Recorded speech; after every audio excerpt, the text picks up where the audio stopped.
Asia কাপে super 4-এ পাকিস্তানের বিপক্ষে ব্যাট হাতে ভয়াবহ ব্যর্থতায় ভেসে গেল বাংলাদেশের জয়ের সম্ভাবনা। দুর্দান্ত বোলিংয়ে প্রতিপক্ষকে মাত্র 135 রানে গুটিয়ে দিয়েও শেষ পর্যন্ত ব্যাটসম্যানদের দায়িত্বহীনতায় হারের মুখ দেখল টাইগাররা। সাবেক ক্রিকেটার বাসিত আলীর মতে পাকিস্তান ক্রিকেট দল ফ্লপ হয়ে থাকলেও বাংলাদেশ আরো বেশি ফ্লপ। পাকিস্তানের ইনিংসে বাংলাদেশের বোলাররা ছিলেন দারুণ। তাসকিন আহমেদ একাই তুলে নেন 3টি উইকেট, পুরো স্পেলে রাখেন নিয়ন্ত্রিত বোলিং। রিশাদ হোসেনও দেখালেন সম্ভাবনা, তুলে নিলেন ফকর জামানের মূল্যবান উইকেট। পাকিস্তানের ব্যাটিং ব্যর্থতাকে ক্রিকেট বিশ্লেষক বাসিত আলী সরাসরি ফ্লপ শো হিসেবে আখ্যা দিলেও তার মতে বাংলাদেশ করেছে আরো বড় ফ্লপ।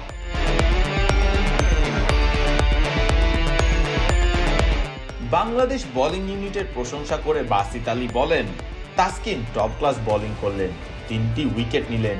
রিশাদ খুব ভালো বোলিং করলেন, তিনি একটি দারুণ উইকেট নিলেন। ফকর জামানকে যেভাবে আউট করলেন।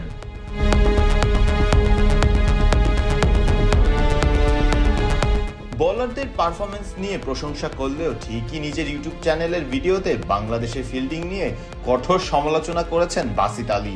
তিনি জানান, তারা নওয়াজ আর শাহিন শাহ আফ্রিদির যে ক্যাচগুলো ছাড়লো তা তাদের ভোগালো, তাদের উপলব্ধি হবে, কিন্তু তারা যে বোলিংটা করেছিল পাকিস্তানের ব্যাটিং সেটা সামলাতেই পারেনি।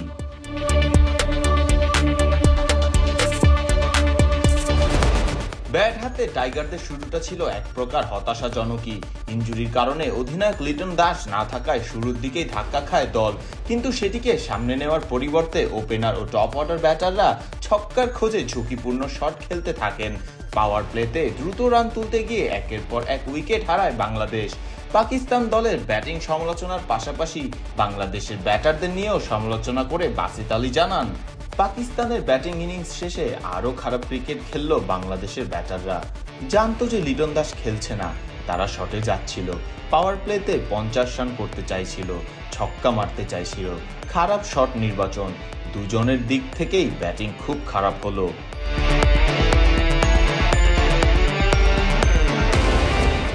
বাসিত আলীর মতে সবচেয়ে বড় তফাৎ দেখা গেছে দুই দলের মিডল অর্ডারে। পাকিস্তানের মিডল অর্ডার রান যোগ করে ইনিংস গড়ে তুললেও বাংলাদেশের ব্যাটাররা হাল ধরতে পারেননি। শামীম পাটোয়ারি করেছিলেন 30 রান, সাইফ 18 রানে আউট হয়ে যান, আর রিশাদ শেষ দিকে করেন মাত্র 16। কিন্তু তখন ম্যাচ অনেক আগেই হাতছাড়া। শেষ পর্যন্ত 136 রানের লক্ষ্য ছুঁতে পারেনি বাংলাদেশ।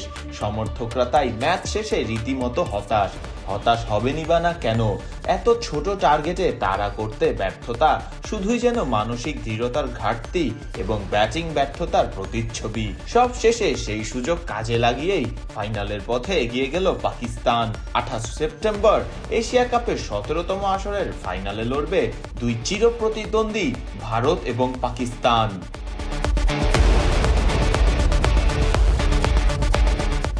ফারদিন রহমান সকাল, বিডি ক্রিক টাইম।